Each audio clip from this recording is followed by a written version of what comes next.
Out that noble chin, wipe off that full of doubt look, slap on a happy grin, and spread sunshine all over the place. Just put on a happy face. Well, hopefully you're having a happy face this morning at the sound of the voice of J.P. McCarthy, who passed away 15 years ago today. We're letting his voice cover the state of Michigan through our airwaves again.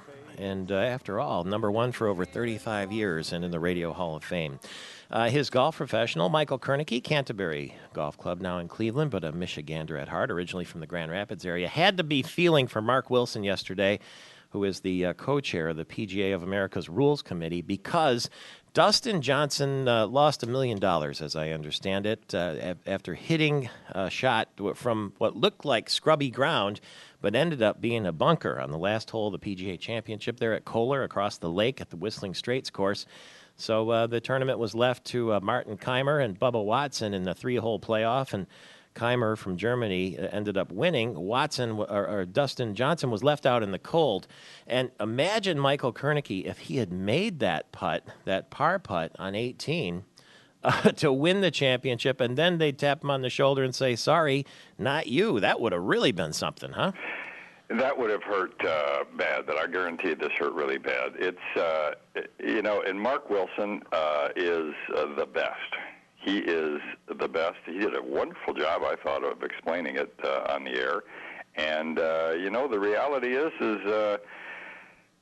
they were up on this thing from day one of the week. They had postings in the locker room. They definitely had it on the rule sheet that every player got, and unfortunately, Dustin learned a lesson.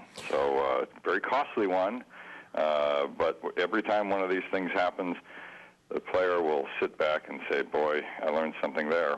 And, Jack Nicklaus was one that was completely prepared all the time, and often talked about this. And they have it's a pretty simple thing. Now, granted, pretty strange with over 1,000 bunkers on the golf course, and but the wording in the postings is very true. I mean, these bunkers are going to be inside the ropes, outside the ropes. They're going to have footprints in them. Some of them are going to have not defined edges, but they're all going to be bunkers, and they all are hazards. So. You know what I found? You had to be shaking your head. I forget which player it was interviewed after, and maybe it was even Dustin Johnson, too, who said, no, I don't read the sheet, the rule sheet that you hand out at the beginning of the week with the local rules. And he says, I don't really read that. Nobody reads that.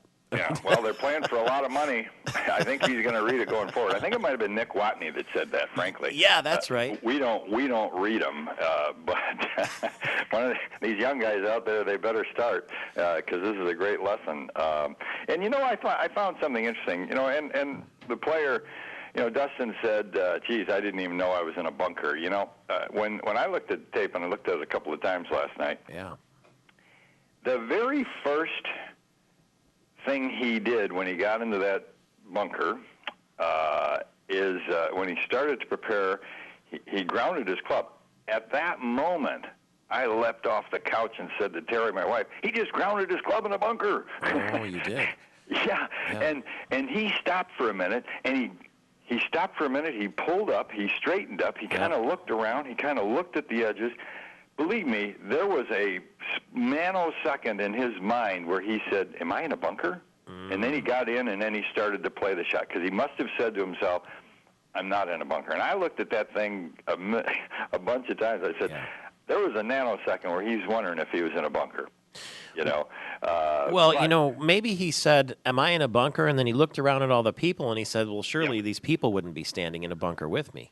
Yeah, exactly, and that's one of the. I can't remember one of the guys with CBS said. I think it was Jim Nance said.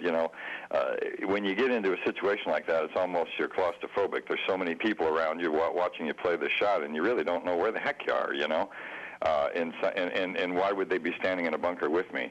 I don't think that guys like David Faraday do anybody any justice when they do an interview afterwards and maybe play to the pro like, geez, do you think that's a fair ruling? Well, it's a black and white thing. I mean, there's no way to get around it. You knew about it going in if you read the rule sheet.